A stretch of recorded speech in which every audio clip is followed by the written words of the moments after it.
Hi there, this is Lee Gersman, and with me is Charles Traynor. How are you doing, Charles? Fantastic. Ready to review some really groovy music today, I think. Yeah. This is. Oh, I guess it's an episode, so I'll just let the listeners decide what the name of it is. Anyway, so we're doing an album that It's interesting because I actually had probably eventually wanted to do this album. I wanted us to do another album by him, but Yeah.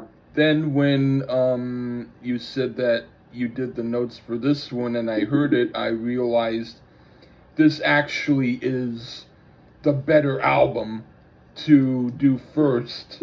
So you kind of were like the doctor who found something wrong that I didn't find and fixed me before I knew I needed fixing.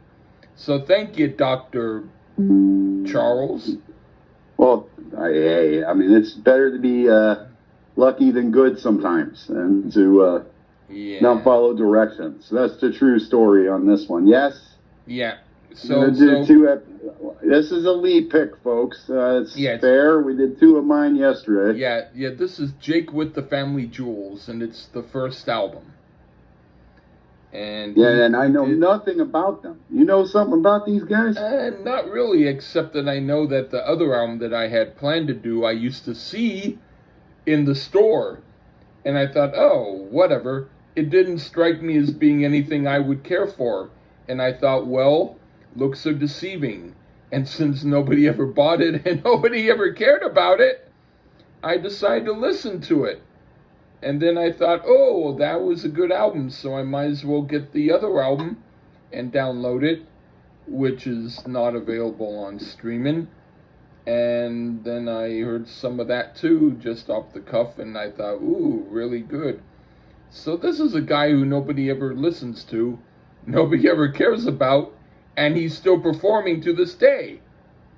And I like that. Might even go see him if he plays close by, because he plays in clubs. Yeah, I like that. Yeah. Hey, Jake and the Family Jewels, we're reviewing you today, damn it. Yeah, and you're gonna get 4 views today. Yeah. Calling it. Yep. 4.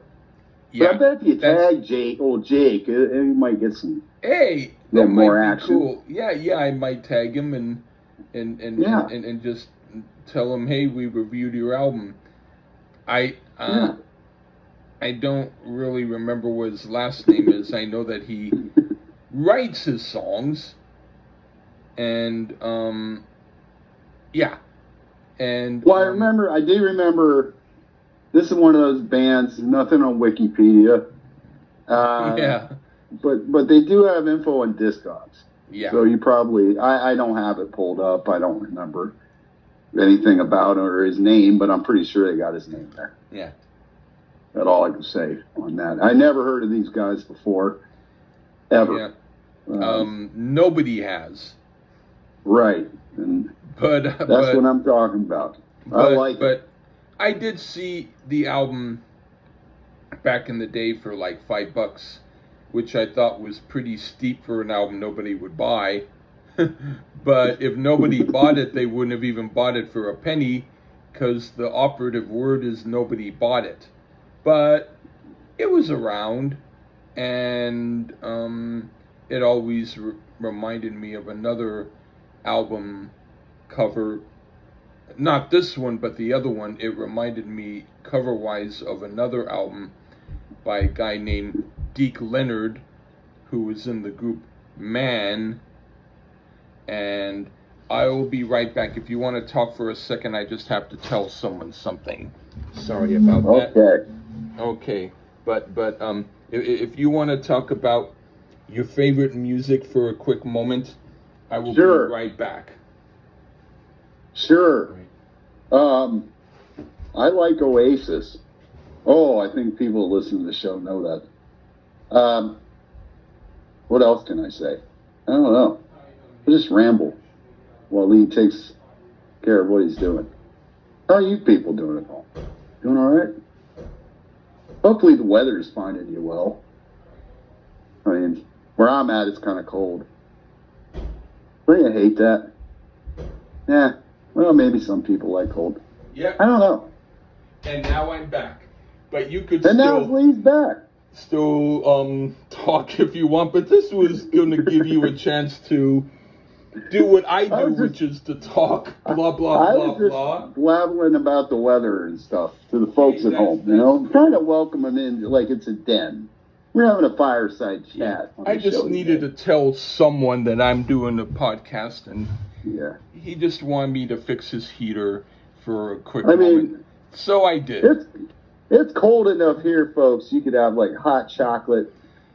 And sit by the fire and listen to some great ramblings on Jake and the Family Jewels. Yeah. On the Lee Gersman show. I'm gonna drink a few sips, but I'll talk while I drink. Kind of You can slide a little alcohol in your hot chocolate. Mm-hmm. No problem. You know, I bet Baileys would be good in there. Today was so hot that wait a minute. Hot? No. Cold. Wow. Yeah. That I was like kind of annoyed that I had to wait 10 seconds longer for the light to go green so I could walk back across the street to get home. Oh yeah, you probably went and got that coffee.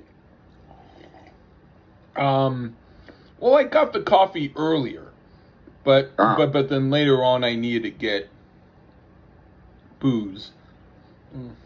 Well, man. Yeah. See, here in this country, you have to get everything on Saturday because nothing's open. If you don't stock up on Saturday, you're screwed here. Is that why everybody has tons and tons of stuff on Saturday? Yeah. But do they have good stuff, though, when they get it? No, same shit. You just got to stock up because there's nothing open on Sunday. It's a European thing. Oh, I thought that it wasn't open any other day and only Sunday. No, it's open. Everything's open except Sunday. Oh, okay. So you gotta stock up on Saturday or you're out. Wow. Yeah, you don't want that. Yeah. But you don't have that in New York, do you? That city's open all night. In fact, in Oakland, in California, the libraries were open in Easter, which was not the case in Marin County because people pretend to be Christian there, whereas in Oakland there's a diversity of thinks, I guess. So people were not necessarily either Christian or not. They were just people. So I guess to have them close the library on Easter would be like closing something on another holiday that was not being celebrated except in maybe a small country. So, yeah. Well, I mean, just a library open on Sunday is kind of a big deal. I never seen that before, ever. Yeah. So that's pretty cool. Yeah. And let alone Easter. I mean, just a Sunday.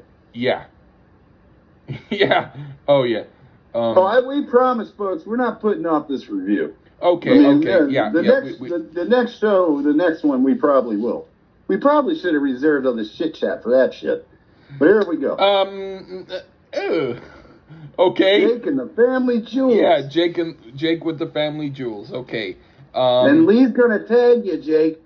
He's gonna find you. Yeah. We're gonna get you some people to come to your club gigs. Yeah, and if I can't find him on Twitter, I'll at least find him across the street where he's going to be performing soon. So that as long as I find him. Yes. All right.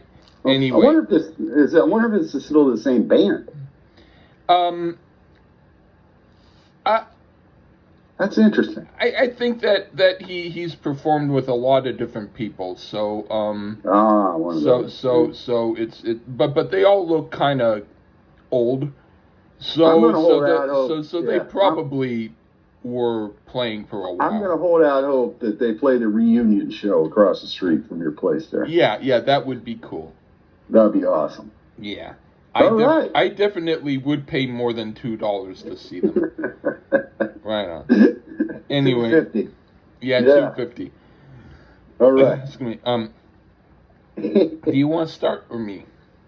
I'll start. I'll let you start All right. yesterday on the first one. It's first song is "I Remember Sissy's Baby."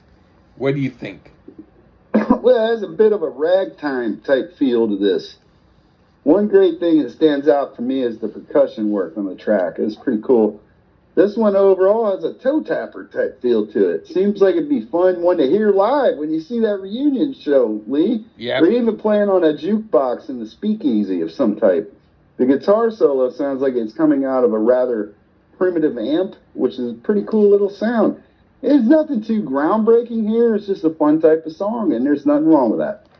Right on. I put this is like old style dance 20s jazz with everything from 60s soul to Van Dyke Park's folk singer songwriter cabaret and 50s doo-wop done in a way that's just good. It's hard to categorize it, except to say Randy Newman would be good to listen to this guy. All right. And now for the racetrack song. Okay. Now this sounds like Rick Danko's solo album. He's the guy from The Band. This shows that he could have been an equal collaborator with Rick Danko, Jake, other than Bobby Charles. I'll go so far to say he's the best songwriter from the 70s nobody knows. What do you think? I get a kick out of it right off the bat, as I had a relative that would take me to the racetrack, and those were fun days. This has more of a traditional rock and roll feel here until we get a shift in tempo in the bridge to an almost waltz feel. Has a bit of what I'd call a post-psychedelic feel to this one a bit. Another fun little ditty here. Got a jam type of thing going on. Nice keyboards throughout this one, too. Nothing that's going to blow anyone away, but again, just a fun little rock song. Okay. What do you think of Open the Door, Homer? Oh, okay. I had to move down because the track listing was different on my thing, but I got it. I'm right here with you. Open the door, Homer. Go! This has a country feel to it, complete with some fiddle throughout. You know, that it also has that kind of ragtimey jazz thing as well. Something about that fiddle grates my nerves a bit on this one, so we caught a little snag here. Which is a shame, because without that fiddle, I think we had something here. But bear in mind, I also really don't like the Beatles, Don't Pass Me By, for being in a similar style, and that's what it would be here, personal taste. I'm sure someone out there would enjoy this one. I'd put, if Fairport Convention did this song, it might sound like this. Jake makes an otherwise throwaway Dylan song gain in significance. I would prefer Jake doing a whole album of Dylan tunes more than the Byrds, really. Okay, and now for the Tennessee Stud. Okay, the Tennessee Stud played like the Everly Brothers did it. Awesome idea, and Jake does it. He's as good as Ry Cooder. What do you think? Well, oddly, I'm a big wrestling fan, and there's an ex-wrestler named Ron Fuller who went by the Tennessee Stud. I wonder if this is what inspired that name. Some more hoedown type sound, complete with jaw harp. The guitar work is pretty interesting throughout it. This one's a bit wacky, but I think it pulls off a mock country thing better than Open the Door, Homer. It's my kind of thing. Is it my kind of thing? No, not necessarily, but it isn't without all merit. It's a bit odd, so it has that going for it. And it probably did inspire Ron Fuller to be the Tennessee stud. Okay. What do you think of It Came Without Warning? A bit ballady here, or just a slower tempo, rather. Lots of vocalists here, and has some strange arrangements to those vocals. I like this one a bit. It's real mellow in comparison, and the wacky backing vocal arrangements keep it interesting. Not the best one I've heard here, but I could see these guys doing these types of songs well. It reminds me of that music hall music Paul McCartney would try and dig up in those type of songs he'd do. And I don't think this would be for everyone, though, but I like those types of songs, so I like this one. All right, I put, this sounds the most like a Randy Newman, John Prine, Steve Goodman song, while still sounding like he influenced them. It also has a hint of New Orleans Dixieland jazz to it. Don't look to Blood, Sweat, and Tears for your crossover musical experience. Go to this guy. Okay, now for Farewell. Okay, this is like the very best song by the band they never wrote. Forget the album Islands. Listen to this. You'll really know what great music is. What do you think? Wait 1 second, Mr. Lee. Hey, I didn't say that. They said it in the song. A All bit right. of 12-bar blues here. That old tried and true to most rock and roll, the old 12-bar. Some rather wacky lyrics going on here. I liked this one until the silly instrumental dueling in the center. And I've definitely heard the Three Stooges play this on one of their old two-reelers. So this has to be a cover, right? I don't know. Because I've heard the Three Stooges play part of this. So if then maybe they sampled it or something. Yeah, it's been around forever. If it was around when the Three Stooges were around. But this one was just a little too out there for me on this one. But the novelty of recognizing something that the Three Stooges played in one of their shorts is funny to me, or at least it's something that sounded very similar. All right. What do you think of Fantasy Hymn number 2? Now, this one is back into the good zone. This one has a bit of swag to this one. I really enjoy the bass work on it, and again, just a nice flow to it. The chorus is a little too cute for my liking, but great percussion again, pretty cool little guitar solo. Maybe lyrically a little too silly, but overall I enjoyed the Fantasy Hymn too, and it's one of the better ones I've heard. All right, I put, now this doesn't remind me of anything else at that time. It's totally original. It rivals Ry Cooder's best, except Jake uses his own material to do what he does, and only sometimes Ry Cooder uses his own material. This guy should have been more well known. Okay, now for Mother of Pearl. Okay, this is like an understated piece by John Fahey with an arrangement by Peter Schickele, which I would not have expected, but works perfectly. This is really good. And now, what do you think? This is almost a Celtic style instrumental. I could hear this on an afternoon special or something. Not a terrible instrumental, but it's a skipper for me. Didn't hold my attention, and it got boring really quickly. So, Shikkalele, I don't like your music either, I guess. Oh, damn. Well, Shikkalele. I would have us do an album that he orchestrated, but I guess I won't ask I think we probably would anyway. Well, all right. Who knows? Well, Shikkalele. I'm not going to forget that name. You kind of screwed it up, but it sounds.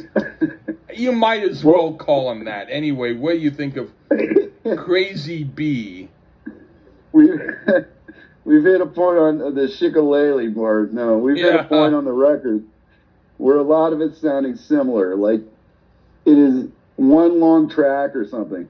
Or maybe there just isn't enough here to differentiate it or make it sound like it's necessary to listen to. Some little wacky things going on here and there. Got some lame-o flute on it, so that's not my thing at all. I think Crazy Be listening to this song Does it really suck or something? No, but it's basically a rehash of their other songs, at least to my ears. Oh boy. I put, why this song isn't a classic, I don't know. It gets a rating of 10 on my book. I'm blown away with this type of song. It's fantastic. Yeah, this is the Lee Gerthman Shikkalele track of the night here, Yeah. folks. Crazy B. Yeah. Crazy B, check it out. Yeah. Shikkalele. Oh boy. Oh boy. That sounds like a weird instrument nobody wants to touch because it has too many things that resemble private parts on it. Yeah, you can't tell me the real name again. I gotta remember Shikkalele. Yeah, that's good enough. Anyway, Yeah. The last song, At the Well. This is like the song Richard Manuel would have wanted to write. Well, sorry, buddy. Jake beat you to it. In fact, he beat your whole band's career. This is one of the best albums I've heard this year. Oh yeah, I like the song. What do you think? Yeah, Dick Manley or whatever your name is. Yeah. How dare you think you're better than this guy? We go out with a lovey-dovey one. You ain't no Shikkalele, I'll tell you that. Oh. There's another waltz type one here. I guess that's their go-to with this style of music. The lovey one, the lovey-dovey one. Let's go waltz. And it is at least not exactly like the other ones. It's hard to describe these guys and their album. Obscure is an understatement. And I will say about the song and probably the whole album, it's worth listening to get a sense of what I'm trying to tell you. Cool harmonica solo and some banjo that plays real nice. Not too bad on this track, and overall, I mean, there was a couple I could do with that, but overall, this is a Shikkalele classic. They're Jake and the Family Jewels. Yeah. Yeah, I think it's really this and get you a lot of people to come out. Yeah, it's not bad. We've heard worse on the show. Oh, by far. Yeah. We know yesterday. Yeah. That wasn't some Shikkalele shit we did yesterday. Yeah. I know that. Yeah. I promise I'll forget about Shikkalele like the next episode, bro. All right, don't worry. I will remember the album that he orchestrated that we'll be reviewing soon. But anyway, it's he did not work on this album. So I'm just making a reference to someone that I knew that you would not know. But the name is probably nowhere near what I said, but it sounds funny. It's actually very close. Oh. Like maybe 90%. I will say though, Jake, you're not quite at Quicksilver level. No. But we'll find out in like we'll find out in 7 or 8 months when we do the other album. Oh, poo. Okay. But it wasn't that bad. It wasn't that bad. I wish the best for Jake and his endeavors. And I've definitely heard worse. And what I liked, and that was probably about 80%. So that's pretty good. All right, yeah, I'd say. And I say your review makes me think that you deserve the next one that we're going to do. Anyway, thank you everyone, and this has been Lee and Doc Charles, and the episode that you all else will name. Okay? Yeah, and Shikkalele. Name it Shikkalele, folks. Yeah. Everybody. That sounds like a real extremely creepy outtake to a Elvis Presley song. Shikkalele, me baby. Give me my Shikkalele, my darling. Give me my Shikkalele, my dear. Cut! We can't put that on the album. Anyway. Yep. All right. Take care, everybody. Bye-bye.